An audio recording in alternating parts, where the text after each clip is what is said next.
Bonsoir à tous, bienvenue à Arcopole pour le cycle de conférences holistiques. Merci d'être aussi nombreux, ça fait plaisir, et de voir autant de visages. Private joke. Bienvenue à Arcopole, donc c'est un espace de coworking. Donc il y a déjà plusieurs entreprises et des associations qui demeurent ici à l'année. Donc je vous fais une rapide présentation. Donc, nous proposons des salles de location, que ce soit des salles de réunion ou même cette grande salle où vous vous situez. Ça peut être pour des formations, des séminaires ou même tout simplement votre entreprise. Donc, à l'année, nous avons donc les coworkers suivants. Donc, il y a Lume, qui est une agence de conception lumière, qui est tout là-haut. On a Kin Studio, qui est en bas, qui sont des studios d'enregistrement et qui sont orientés de plus en plus vers la sonothérapie. On a Lucie Le Néon, qui est Espace Sedona, qui est dans le bureau qui est derrière Loggia et qui est ici. Nous avons Delphine Choma, qui va nous faire la présentation de cette conférence ce soir sur la thérapie alimentaire. Donc Delphine Choma, qui est naturopathe et qui fait de la thérapie fréquentielle. Alors thérapeute fréquentielle. Ok. Thérapeute fréquentielle. On a Eline Mindset, qui est un coach en thérapeute, donc qui est en bas dans le bureau du bas. Et on a Enkira, qui est le centre de formation qui va bientôt ouvrir. Donc il y aura une soirée d'inauguration et je vais vous en parler après. Ensuite, Arcopole accueille 3 associations. Donc les Talentueuses, qui est une association de musique de groupes locaux. Pour l'instant, c'est en stand-by. Parce que je crois qu'on peut faire les concerts debout que depuis 3 ou 4 jours, je ne sais plus. On a du mal à suivre. Elle accueille évidemment Enkira, le centre de formation, et aussi l'association holistique. Donc ce soir, ça sera pour la thérapie alimentaire. Un petit focus sur Enkira, qui est un futur centre de formation et atelier sur le bien-être et la spiritualité en général. Donc là, vous avez des petits flyers sur les fauteuils. Plusieurs formations vous seront proposées. Il y a pour l'instant 8 formateurs, je crois, avec une trentaine de formations. Donc voilà, je vous invite à regarder. Le site va être en ligne dans peu de temps, je pense d'ici une quinzaine de jours. Et 2 formations déjà qui sortent d'Enkira qui vous seront proposées. Donc la première, stage couple, donc de la sexualité au couple, recréer du lien avec soi et avec l'autre. Donc pareil, il y a des flyers que vous avez ici. Donc ça sera proposé par Lucie Le Néon et moi-même. Un autre atelier, alors cette fois c'est pas une formation, ce sont des ateliers bien-être, donc 4 ateliers bien-être. Alors c'est écrit tout petit, alors je vais être obligé de me retourner. Voilà, se relier à soi, un atelier sur mes routines quotidiennes, un atelier sur se relier à l'autre, donc mieux communiquer, et un atelier faire face à la manipulation. Donc 4 ateliers qui sont des samedis matins, donc co-organisés et présentés par Lucie et moi-même. Alors, je vais passer la parole maintenant à Audrey, si elle est là. Ah oui, Audrey est là. Audrey, c'est à toi. Je vois que tu écoutais sagement ce que j'étais en train de dire. Comme j'ai entendu depuis plusieurs fois. Alors, bonsoir à toutes, bonsoir à tous.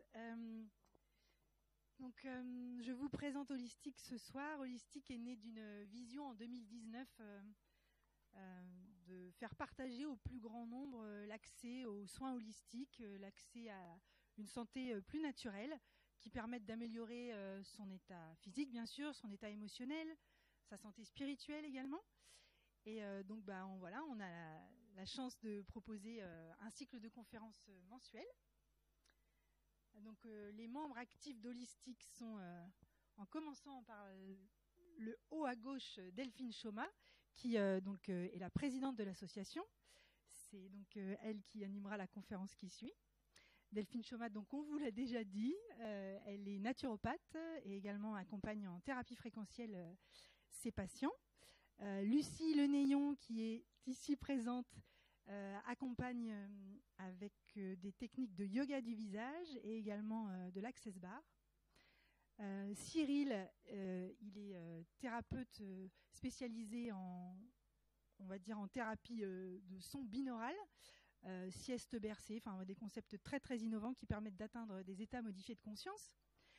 Sylvain est thérapeute également holistique, alors il a une palette très très large, très riche, Et il est également très connu pour ses dons en harmonisation d'habitat. Caroline Malan est yogi, on va dire, voilà, professeure de yoga. Marianne est thérapeute plus spécialisée en on va dire, thérapie comportementale. Elle a une formation assez inédite qui s'appelle Action Type et allez la consulter après la conférence. C'est juste passionnant sa façon d'accompagner les gens. Et moi-même, donc je suis coach en système d'alignement neuro-émotionnel et également professeur de yoga. Alors, Holistique a besoin de votre présence et vraiment un merci chaleureux parce que voilà, de mois en mois, les petits mots et en tout cas les bonnes appréciations se connaissent et se diffusent et vous êtes nombreux maintenant à venir et merci beaucoup. Donc pour adhérer à l'association Holistique, c'est 15 € à l'année. Ces 15 € vous permettent d'avoir accès aux liens privés des conférences sur YouTube et vous aurez la chance de festoyer en notre compagnie. Voilà, on va bien s'amuser. Le 23 juin à 18h30, on va animer la soirée, bien sûr, avec une nourriture saine et adaptée. Et puis aussi, voilà, des soins. Enfin bref, vous aurez des tas de surprises lors de cette soirée. Et voilà le cycle de conférences qui s'annonce. Donc, ce soir, vous avez thérapie alimentaire. Voilà, vous connaissez le sujet. Et puis, les prochaines conférences sont affichées. Vous avez les sujets et donc on vous attend la prochaine fois également. Il y a de plus en plus de fidèles, donc c'est génial. Je vous souhaite une très bonne conférence et à tout à l'heure.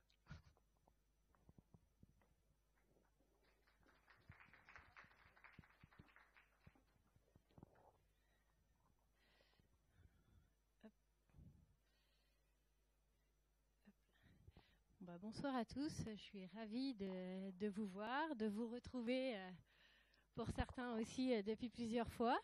Moi j'avais envie de vous partager ce soir ma passion, ce qui m'anime depuis plusieurs années et qui a pris la forme de la thérapie alimentaire. Donc voilà, je suis biologiste de formation. Depuis l'enfance, je ne voyais même pas quoi étudier d'autre. Voilà. Et j'ai terminé mes études dans les années 2000.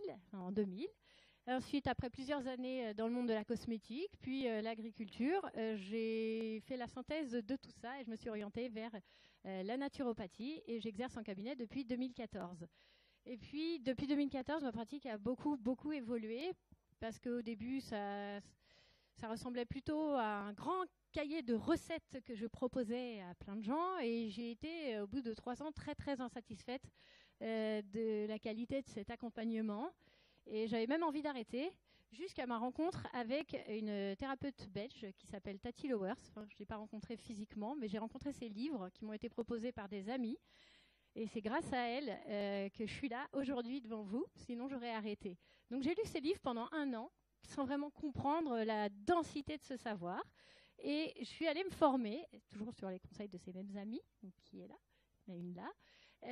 Je suis allée me former auprès de Gabriela Tamas, qui avait reçu les enseignements de cette thérapeute belge, Tati Lowers. Et ça a changé toute ma pratique, ça a tout révolutionné et ça m'a permis vraiment d'accompagner les gens, de les accueillir à un point et de les accompagner jusqu'à un autre, voilà, tant qu'ils n'étaient pas prêts à revoler de leurs propres ailes, on va dire. Voilà. Et au sein de mon cabinet, maintenant, je propose une approche vraiment intégrative avec plusieurs outils. Et il y a 2 ans, un outil incroyable aussi est arrivé jusqu'à moi.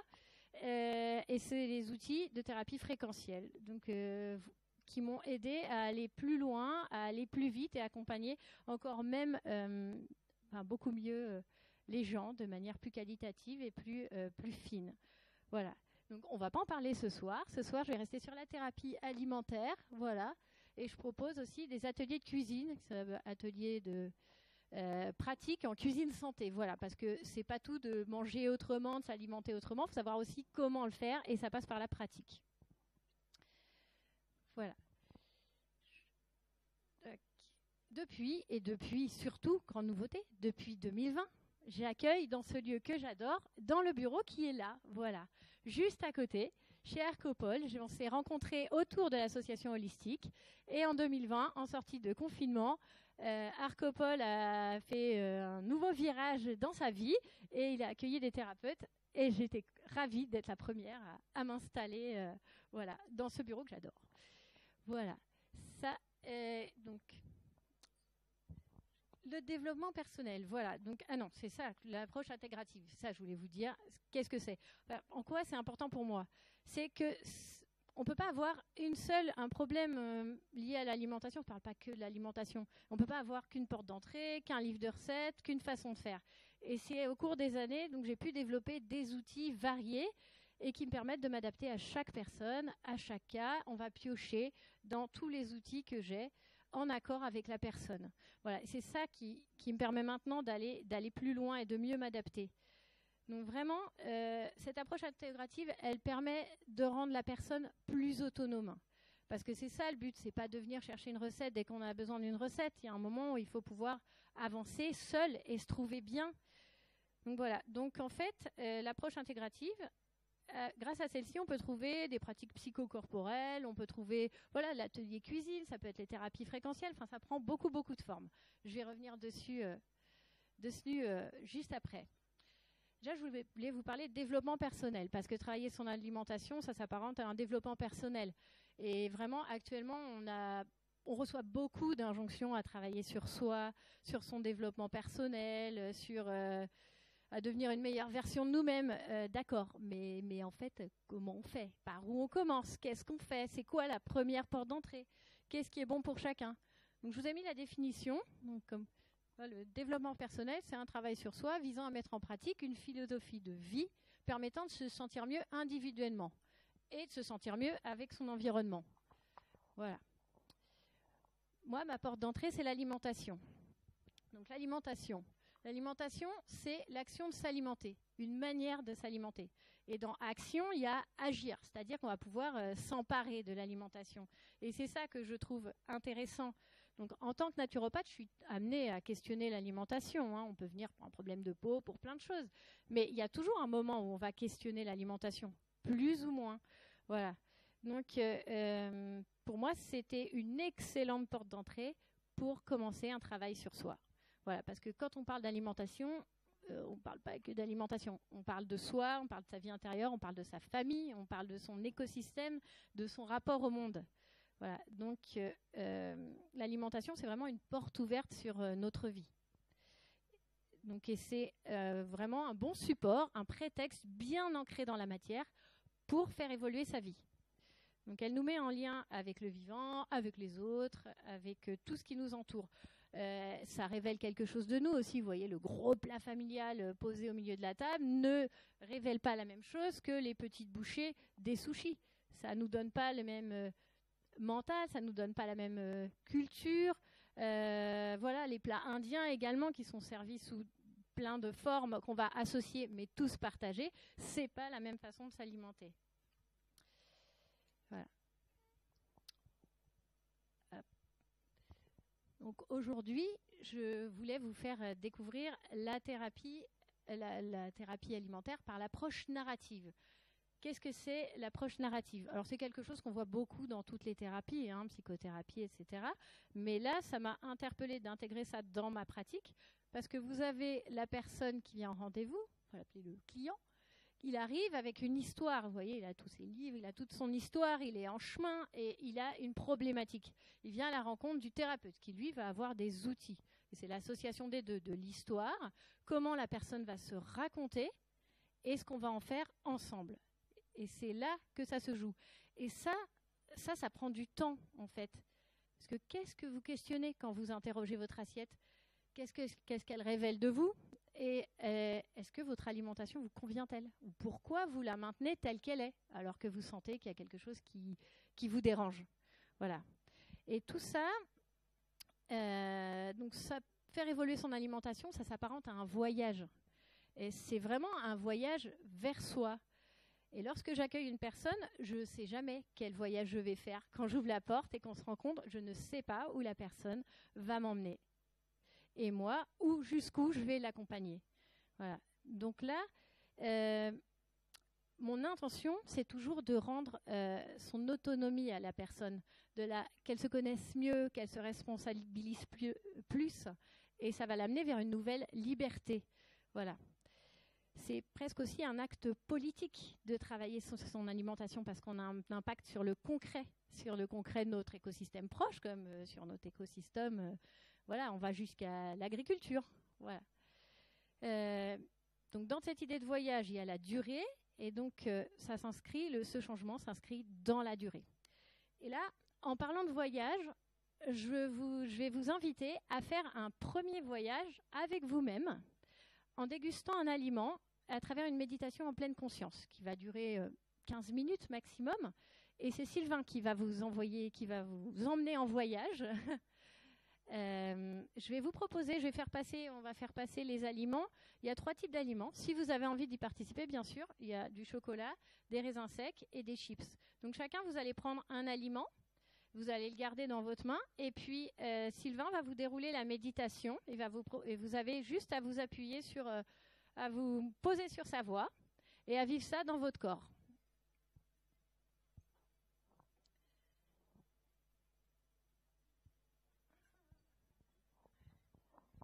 Alors, j'invite tout le monde à mettre les portables en mode avion, voire éteint, c'est mieux. Déjà, ça fera moins d'ondes pour nos petits cerveaux endoloris par ces ondes, et puis surtout, pour ne pas être dérangé, parce que la méditation, il faut vraiment être à l'intérieur de soi, et ne pas être capté par l'extérieur. Alors, je vais faire comme vous, je vais m'asseoir. Parce qu'on médite assis, on ne médite pas debout, ni couché, on médite assis.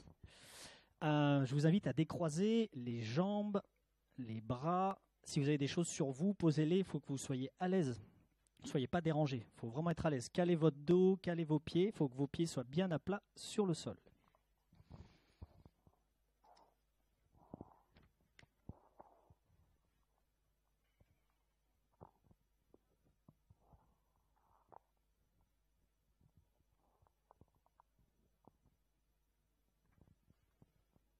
J'attends votre feu vert quand tout est distribué.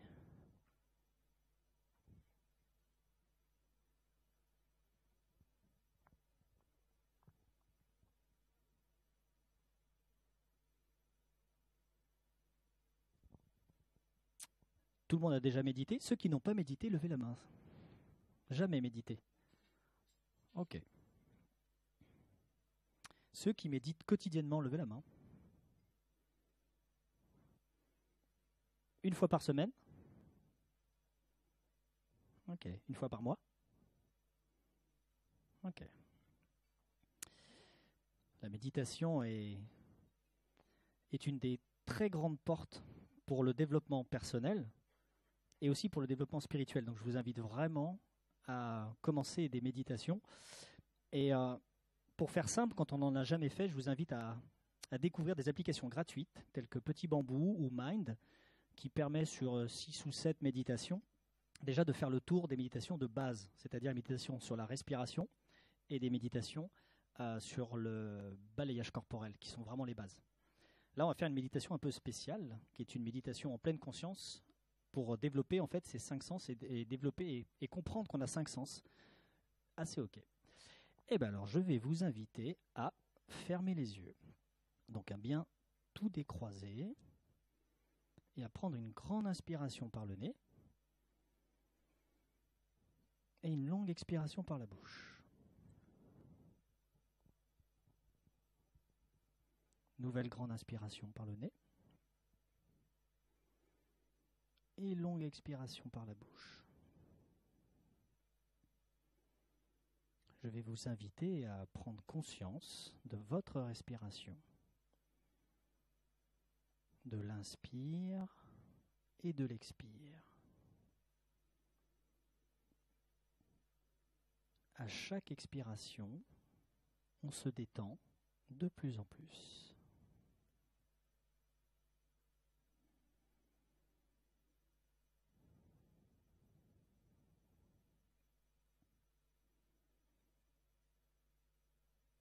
Remarquez comme l'air est frais quand vous inspirez et que l'air est chaud quand vous expirez.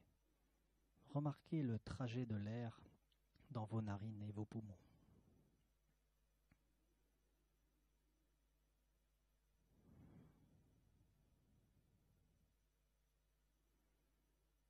Maintenant, nous allons orienter notre attention vers la région de notre ventre.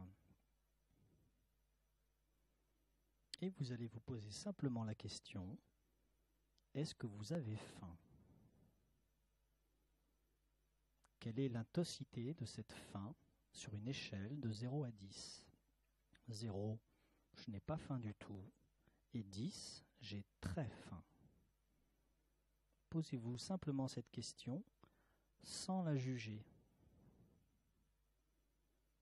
Et regardez dans votre corps pour évaluer votre faim.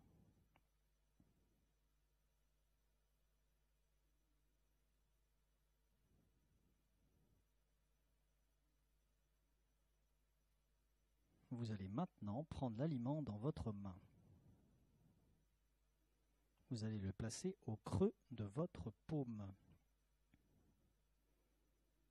Et maintenant, nous allons voyager pour étudier cet aliment avec nos 5 sens. Vous allez commencer par le sens de la vue. Donc je vous invite à ouvrir les yeux et à regarder l'aliment avec vos yeux. Vous allez observer sa couleur, sa forme, sa texture sur la surface. Et maintenant, évaluez la faim de vos yeux pour cet aliment sur une échelle de 0 à 10. Quelle est l'intensité de la faim provoquée par les perceptions de cet aliment avec vos yeux?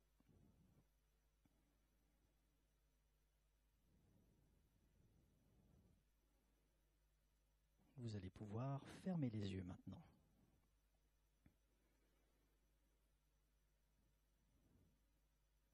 On va étudier maintenant l'aliment avec notre nez. Vous allez sentir cet aliment. Prenez quelques respirations pour nettoyer l'odeur de votre nez, puis sentez-le encore. Est-ce que vous reconnaissez des odeurs, des saveurs? Est-ce que vous pouvez distinguer les ingrédients? Est-ce que cela vous donne envie de le manger?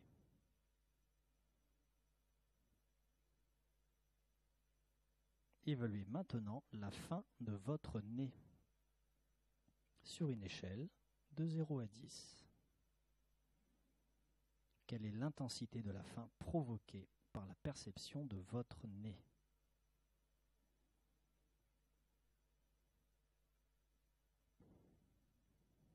Ne jugez pas ce que vous interprétez ou ce que vous sentez. Simplement, vous le remarquez. Nous allons maintenant étudier l'aliment avec notre bouche. Vous allez tout d'abord rapprocher doucement l'aliment vers votre bouche. Que se passe-t-il dans votre bouche quand vous approchez l'aliment?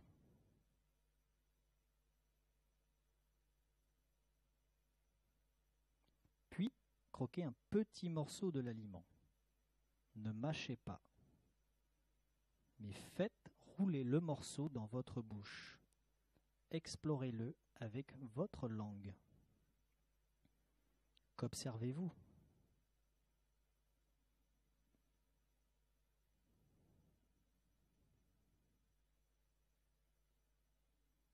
Évaluez maintenant la faim de votre bouche sur une échelle de 0 à 10. Quelle est l'intensité de votre faim provoquée par les perceptions de votre bouche? Est-ce que votre bouche a envie de refaire l'expérience?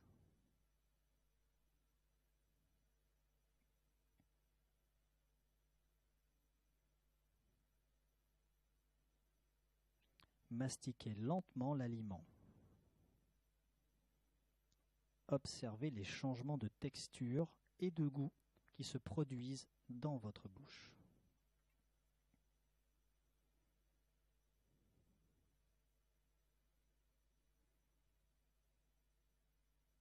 puis vous l'avalez.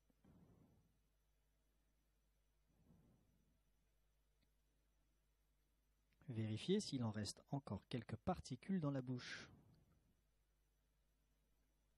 Que fait votre langue une fois que vous avez avalé l'aliment?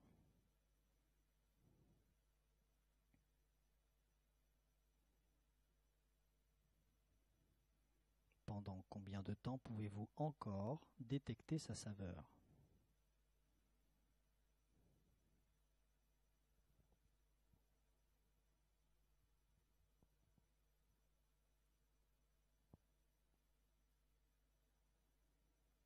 Maintenant, vous allez évaluer la faim de votre estomac. Est-il plein ou vide? Est-ce qu'il est satisfait ou non? Sur une échelle de 0 à 10, évaluez la faim de votre estomac.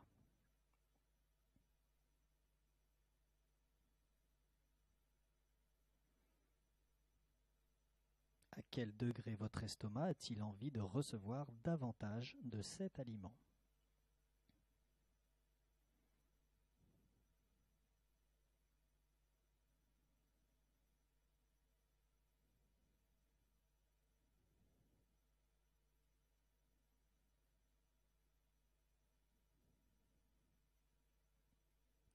La faim des cellules. Prenez conscience de la façon dont cet aliment est absorbé par votre corps, sachant que le processus commence dès la phase de la mastication. Observez-vous des sensations qui vous indiquent que l'aliment est effectivement assimilé par le corps? Comment les cellules de votre corps l'accueillent-elles?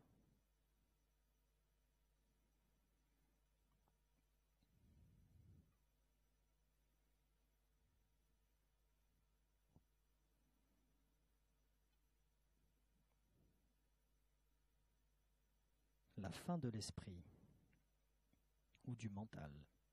Pouvez-vous entendre ce que dit votre mental à propos de cet aliment? Le mental s'exprime souvent avec des « il faut »,« il ne faut pas », ou « c'est sain » ou « ce n'est pas sain », ou encore « tu devrais » ou « tu ne devrais pas ». Évaluez maintenant la faim de votre mental sur une échelle de 0 à 10. À quel degré votre mental a-t-il envie que vous mangiez davantage de cet aliment?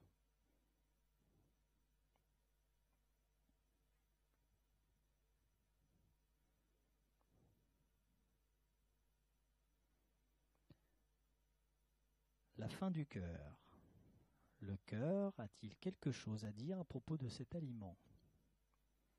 Est-ce que cela vous rappelle à quelque chose d'agréable ou à quelque chose de désagréable? Sur une échelle de 0 à 10, à combien évaluez-vous le réconfort et le bien-être que l'aliment vous procure? Est-ce que le cœur souhaite que vous en mangiez davantage?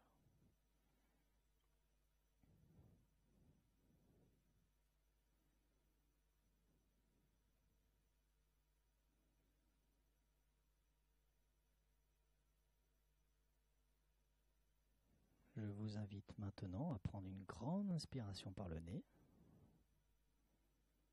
et une longue expiration par le nez. Nouvelle grande inspiration par le nez et nouvelle longue expiration par le nez. Vous allez maintenant tranquillement reprendre conscience de votre corps, que vos pieds sont bien à plat sur le sol, que votre dos est bien calé, et vous allez pouvoir bouger très lentement l'extrémité de vos mains, de vos pieds, et quand vous le souhaitez, vous pouvez ouvrir les yeux.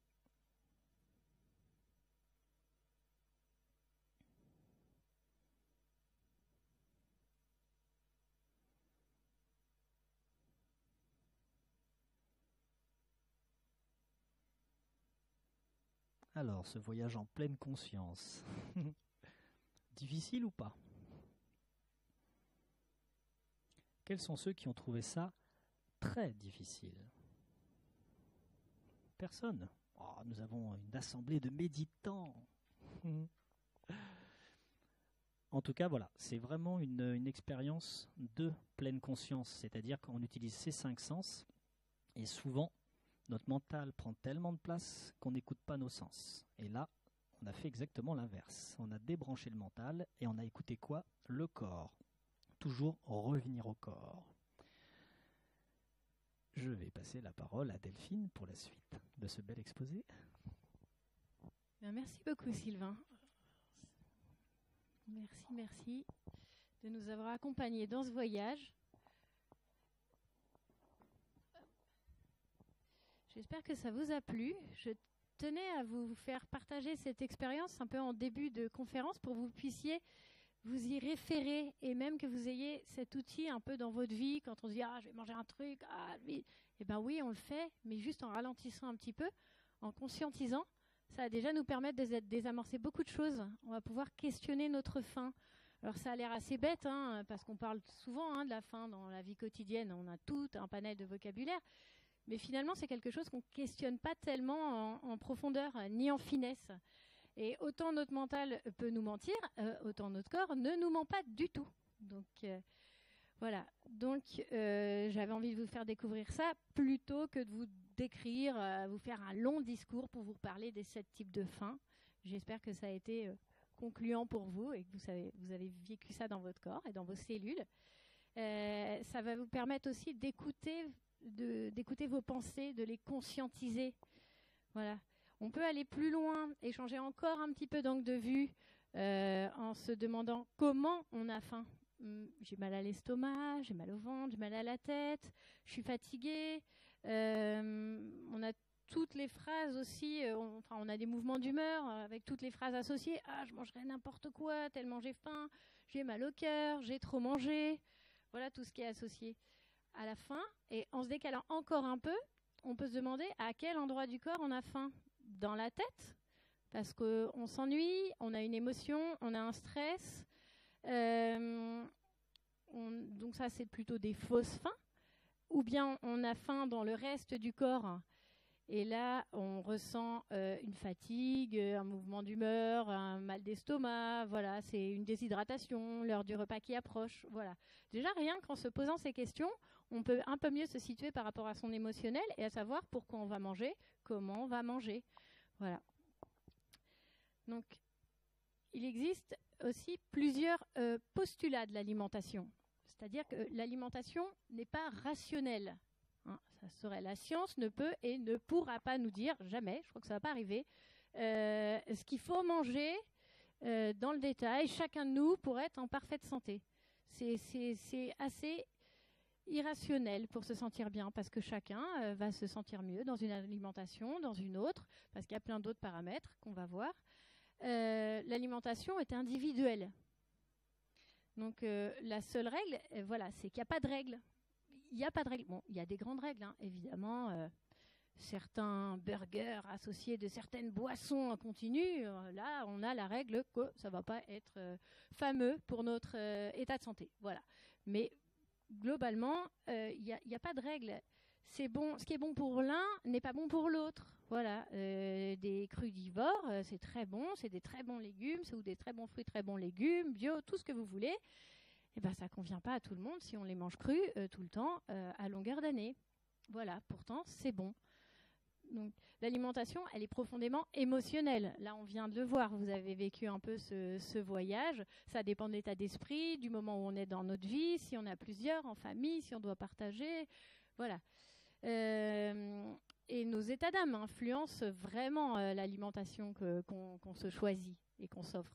L'alimentation, elle est aussi profondément culturelle. On ne mange pas du tout la même chose. Il y a quand même des gens qui se nourrissent de sang de bœuf et de lait et qui vont très bien, quelque chose qui nous paraîtrait, à d'autres, qui paraîtrait totalement incongru.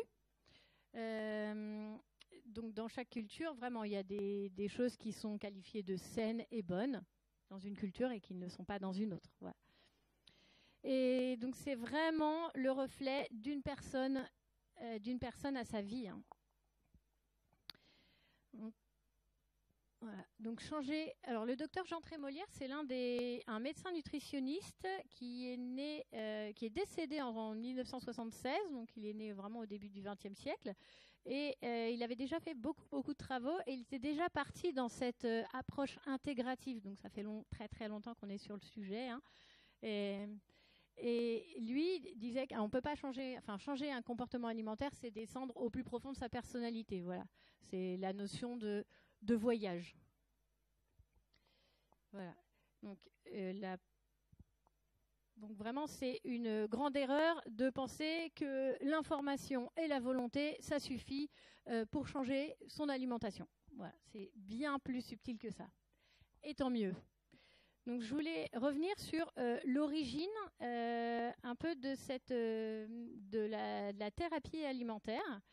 Donc au départ, je vous avais parlé de Tati Lowers, donc qui est conférencière, et elle se décrit comme une courtière en régime santé. Donc cette femme est une érudite dans son domaine. Elle n'était pas scientifique de formation, elle n'était pas médecin, pas naturopathe, mais elle s'est intéressée à ça parce que sa vie l'a amenée à s'intéresser à ça, rescapée de plusieurs maladies, cancers, choses gravissimes.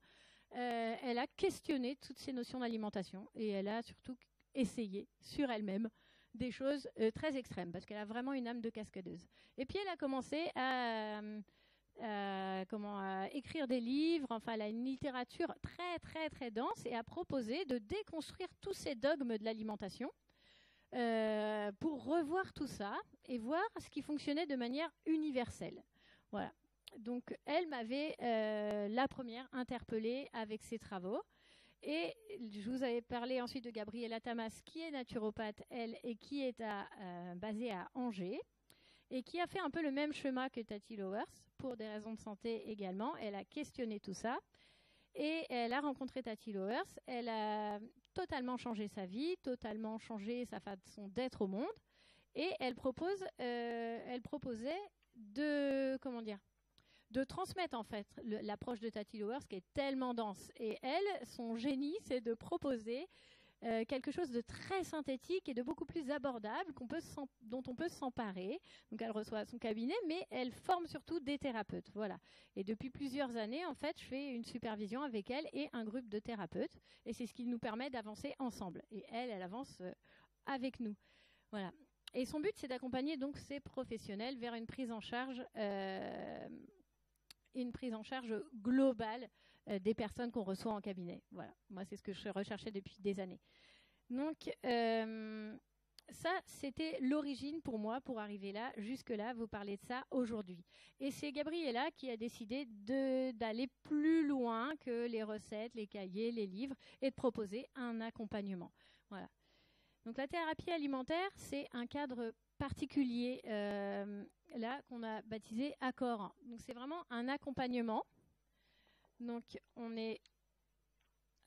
je vais accompagner la personne, la recevoir, on va faire un chemin ensemble, collaboratif, c'est-à-dire que j'ai pas un niveau d'expertise. C'est vraiment de la co-expertise, on échange, on va en même temps et c'est ça qui est vraiment important.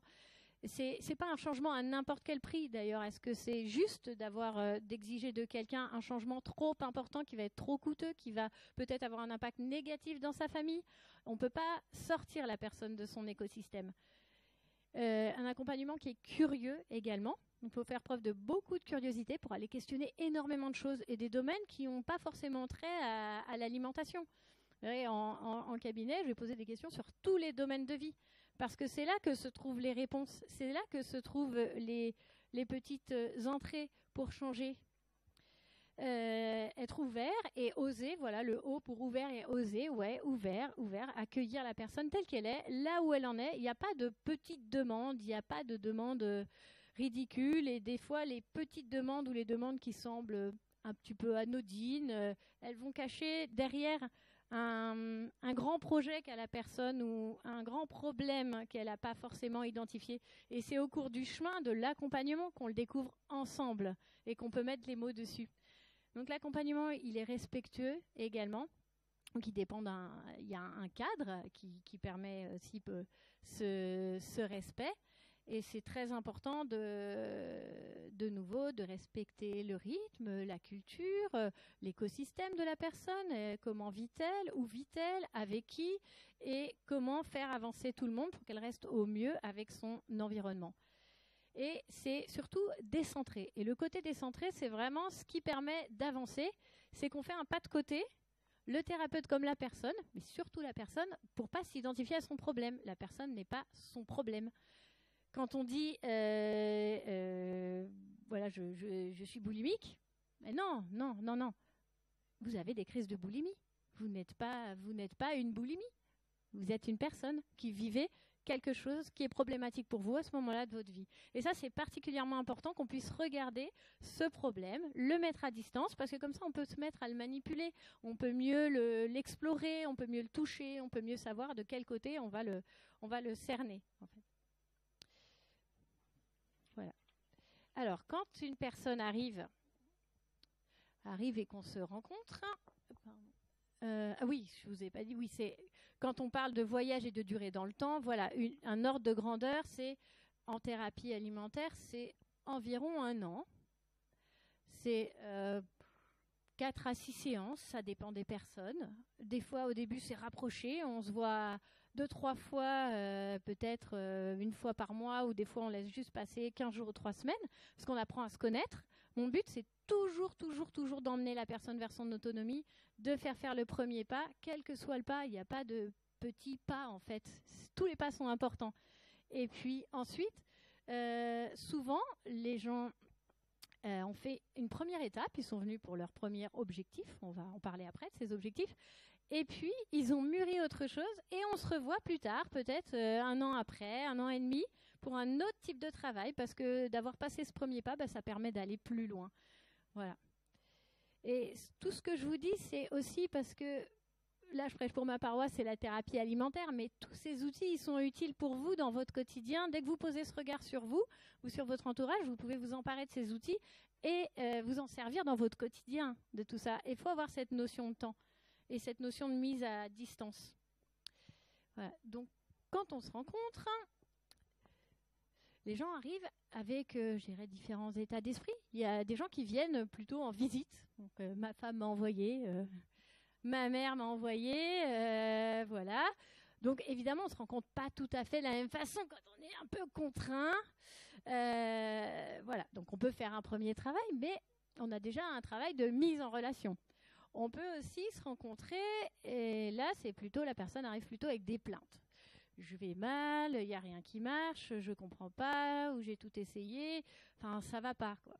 Donc là, il va falloir qu'on arrive aussi à se rencontrer à un autre niveau, parce que là, moi je vais, voilà, à nouveau, sinon c'est juste remettre un cahier de recettes, bon bah voilà, vous avez mal là, vous avez ça, bah voilà, vous faites ça, ça marche.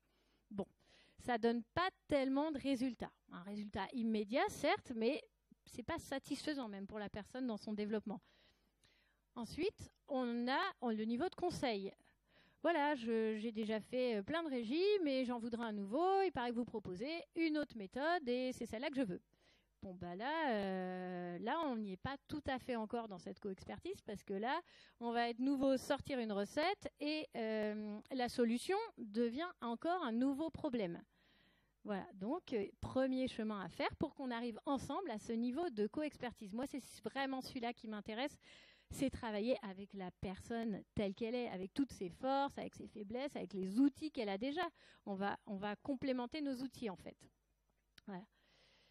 Ça m'amène à, je voulais faire un petit rappel sur également ce qui peut se passer quand on se rencontre et que vous pouvez trouver dans votre vie quotidienne. Le triangle de Karpman, je ne sais pas si ça vous parle à tous.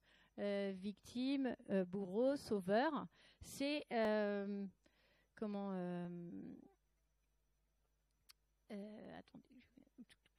en fait, c'est comme un jeu psychologique dans lequel on peut se trouver pris, où on est une victime, où on est un sauveur, où on est un bourreau. Régulièrement dans la vie, on fait le tour des 3, mais là, en thérapie, on veut sortir, on veut s'extraire de ce jeu. On ne joue pas à ce jeu. On n'est pas une victime, on n'est pas un bourreau et on n'est pas un sauveur. Alors, petit point sur les thérapeutes qui ont tendance à être des sauveurs nés.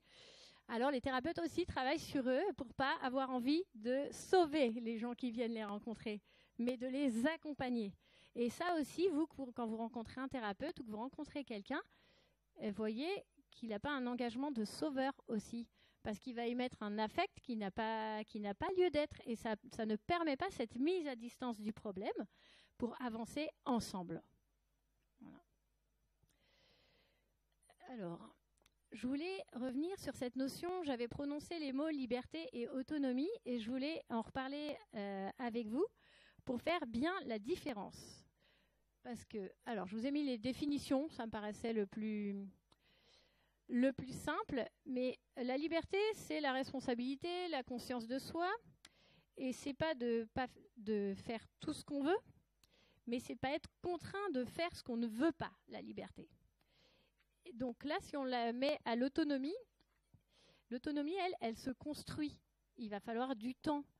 Et c'est en ça que le thérapeute intervient et que je vais intervenir pour accompagner la personne à développer sa boussole intérieure pour retrouver son autonomie. A priori, je reçois des gens libres et les thérapeutes reçoivent des gens libres. Mais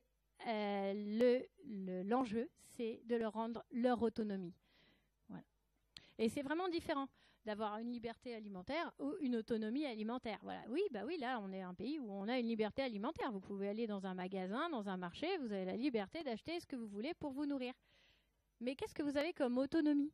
Qu'est-ce que vous avez comme outil dans votre quotidien pour savoir ce qui est bon pour vous, comment vous allez progresser et comment acquérir des nouvelles compétences pour être bien dans votre vie avec votre alimentation. Voilà. Alors, oui, c'était ça. Alors, pour un changement durable, il y a plusieurs choses qui doivent se mettre en place. Déjà, se connaître. Alors là, on revient sur la notion de développement personnel. Il faut des outils pour connaître son fonctionnement. Donc, il faut pouvoir s'observer. Voilà, également.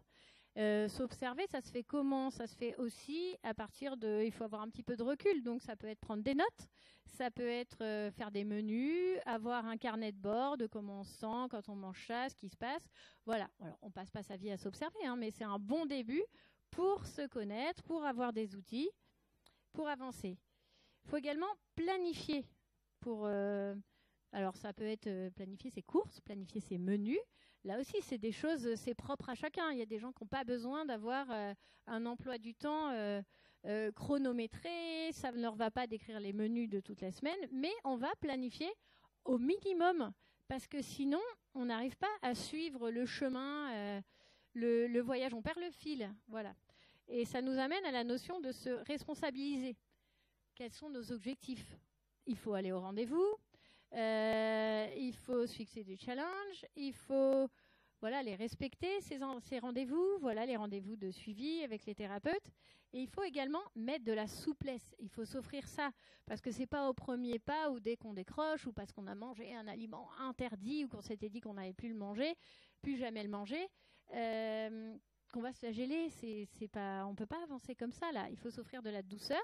Et cette douceur, c'est vraiment par la souplesse, donc petits écarts, des plaisirs, des échanges, voilà. Hop. Et là, l'autre notion importante, l'objectif n'est pas le résultat. On va y revenir. Donc, dans l'accompagnement thérapeutique, on vise un changement et pas forcément la résolution du problème. Et ça, c'est vraiment quelque chose qu'on a à voir ensemble quand on se rencontre ou quand on rencontre un thérapeute. Et même décider de ne pas changer, c'est déjà un changement. Parce qu'on était venu pour changer, on était venu avec certaines résolutions, mais finalement, on s'aperçoit que ce n'est pas ça qu'il faut changer ou ça, il ne faut pas le changer. Et bien, c'est bien, on a fait une réflexion sur soi et ça constitue un changement. On a avancé. Et le changement est toujours possible. On peut toujours changer de regard, on peut toujours décider de le faire à un autre endroit ou de le différer dans le temps. C'est toujours possible. Il faut juste avoir la bonne distance pour observer. Voilà. Et il faut toujours aussi cette notion de est-ce que l'objectif il est écologique pour la personne ? Est-ce que le coût ne va pas être trop important pour elle ? Et dans ce cas-là, si on peut découper en petits objectifs et qui seront des changements. Voilà. Alors,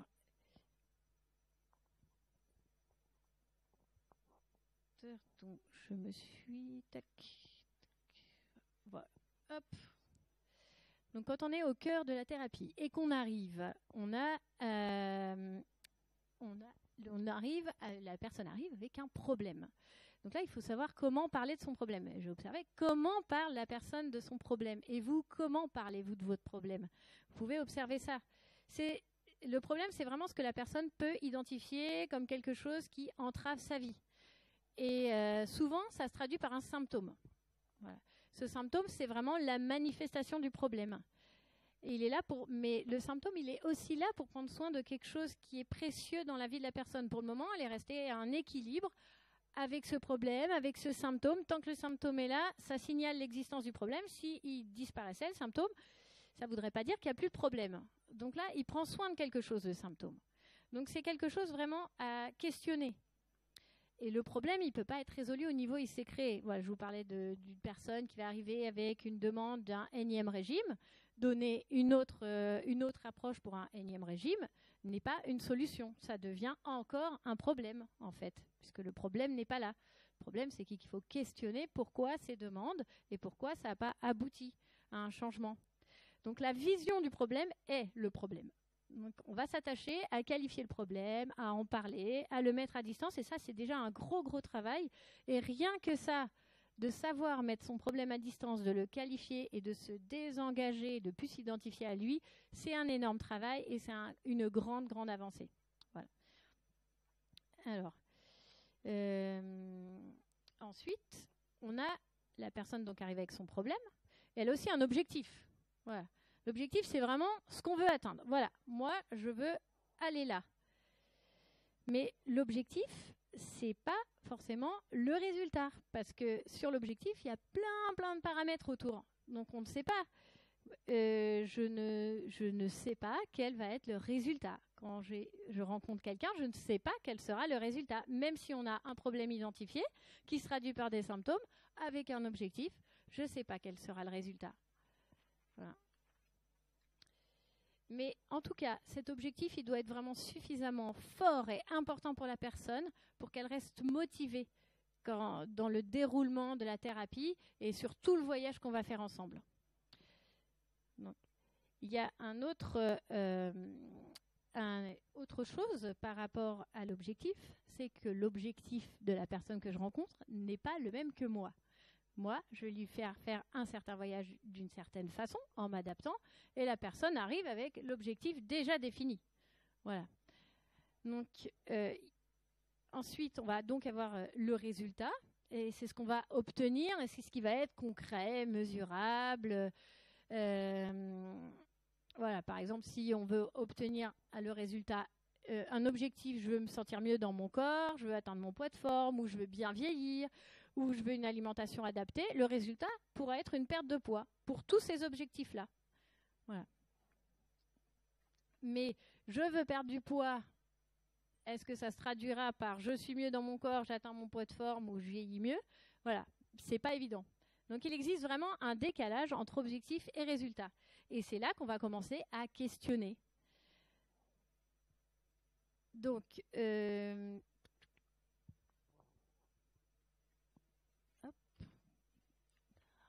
je mettais... J'avais oublié de vous dire quelque chose, il me semblait. Je vérifie. Non. Voilà.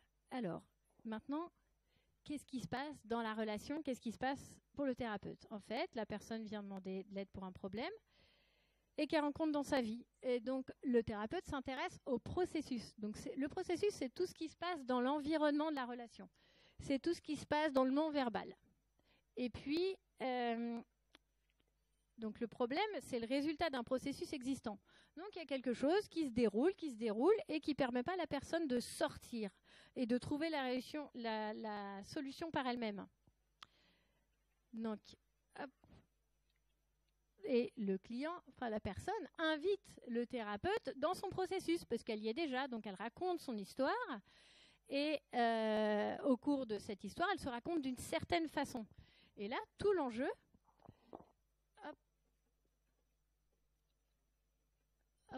de l'approche narrative, ça va être peut-être de raconter une autre histoire. Donc, si vous me dites, si quelqu'un me dit, je vis telle chose régulièrement, parce que à chaque fois, je fais ça, et il se passe ça, et il se passe ça, et voilà. Donc, je suis comme ça, voilà. Voilà, la personne me raconte cette histoire-là. Mais entre-temps, dans l'histoire qu'elle me raconte, moi j'ai bien noté qu'il y avait d'autres petites choses là. Et donc on pourrait raconter une toute autre histoire.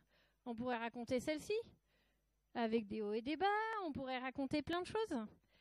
Et là, c'est là que vous pouvez progresser en changeant votre histoire. Et c'est là que c'est important d'être accompagné. C'est parce que la personne extérieure à vous, elle va voir l'autre histoire. Elle va voir les petites différences, elle va voir les exceptions qu'il y a qui sont là. Et quand il y a ces exceptions, eh ben, on peut se dire, mais attends, il y a une exception, d'accord, mais il y en a quand même une autre. Donc, on peut écrire une autre histoire. Donc, vous résumez pas à ça. Et là, vous changez. On va faire que les exceptions deviennent plus des exceptions, qu'elles deviennent plus courantes. Et vous savez que vous avez déjà expérimenté ça. Et la personne s'aperçoit qu'elle a déjà expérimenté ça. Donc, on va pouvoir changer l'histoire que la personne raconte sur elle et elle va se vivre autrement. Et ça, c'est valable dans tout, hein, dans la vie. Là, je le fais sur l'alimentation. Quand on me dit « je mange toujours ça » ou « je suis incapable de faire autrement », pourtant, tiens, je prends toujours des desserts, je suis gourmande, je prends toujours des desserts et je ne peux pas faire autrement, que je ne peux pas me passer de dessert. Ah bon, d'accord. Ah, mais j'ai bien entendu qu'à tel repas, le dessert ne vous plaisait pas, vous n'en avez pas pris. Là, au restaurant, voilà, vous avez réussi à vivre les choses autrement. Ben voilà. Donc, en fait, ça ne se résume plus à « je suis gourmande, je ne peux pas faire ma vie sans dessert et donc le sucre, je ne peux pas le supprimer de ma vie ». Donc, voilà. Voilà ce que je souhaitais vous montrer, en fait, c'est comment être attentif à soi. J'espère que vous avez pu trouver, là, dans ce que je vous ai relaté, des éléments pour votre vie à vous, de vous relier à vous, être plus attentif à vous pour amorcer des changements dans votre vie. Et puis, quand vous avez besoin, vous vous faites accompagner. Le but, c'est toujours de retrouver votre autonomie. Voilà. Et je vais conclure sur la phrase de... Hop, où est-il ? Je vais rester avec Monsieur Trémolière parce que je l'aime bien. Vous pourrez voir, il y a des vidéos de lui, on le trouve facilement. Voilà, on croit encore trop que l'alimentation est quelque chose de rationnel, c'est-à-dire que la science va nous dire ce qu'il faut manger. Voilà. Donc non, en fait, c'est pas la science qui va vous dire ce qu'il faut manger, c'est vous. Et vous seul. Et vous êtes les mieux placés pour le savoir. Et on peut penser... n'hésitez pas à vous projeter partout dans le monde avec des gens qui mangent des choses qui nous paraissent très incongrues et qui vont bien, qui sont à l'équilibre et qui ont toute leur culture basée sur leur alimentation. Voilà. Et cette alimentation, elle traduit votre lien au monde et elle va varier dans votre vie puisque votre lien au monde, il va changer, votre façon d'être au monde va évoluer. Donc c'est une bonne porte d'entrée pour travailler sur vous et vous pouvez entraîner les autres autour de vous à travers cette alimentation, parce que vous pouvez les questionner quand vous invitez, quand vous partagez un repas, quand vous offrez de la nourriture à votre famille. Voilà. J'espère que vous aurez trouvé des éléments. Je vous remercie beaucoup, en tout cas, d'avoir partagé ce moment et d'avoir accepté le voyage dégustatif. À bientôt et bonne soirée.